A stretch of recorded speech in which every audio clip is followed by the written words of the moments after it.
না প্লে কর প্লে না বিসমিল্লাহির রহমানির রহিম।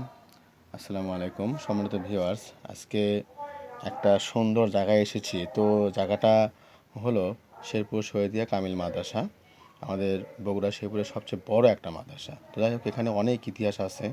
আগে এখন যে মাদ্রাসা থেকে আসলে এরকম মাদ্রাসা আগে ছিল না।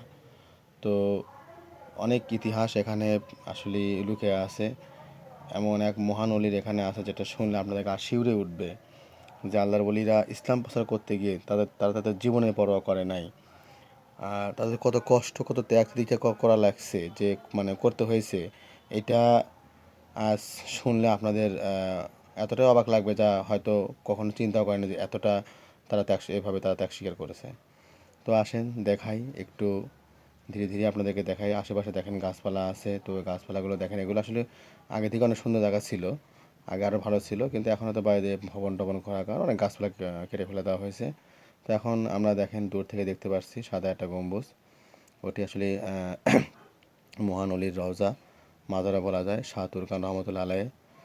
তো এখন ধরো ওনাদের দেশটা থেকে আসছে, সেই বিষয়টা হলো যে উনি এই দেশের ব্যক্তি ছিলেন না, অন্য অন্য দেশের ব্যক্তি ছিলেন। তো এখানে একটা সব কিছু লিপিবদ্ধ করা আছে একটা সাইনবোর্ডে, এটা আপনাদেরকে আমি দেখাবো।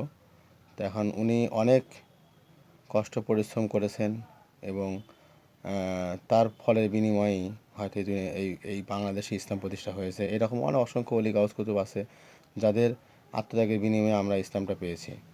তো দেখেন এইখানে যে সাইনবোর্ডটা দেখতে পাচ্ছেন, এই সাইনবোর্ডটা ওনার বিস্তারিত ডিটেলস দেওয়া আছে। বৃষ্টি বাদল হয়তো যার কারণে হয়তো লেখাগুলো একটু অস্পষ্ট দেখতে পাচ্ছেন। তো আসলে যেন দুটো পাথরও দেখা যাচ্ছে ওই দুই সাইডে। এই পাথরগুলো সরিয়ে রাখলে দেখা যায় আবার সেই জায়গাতে চলে যায়।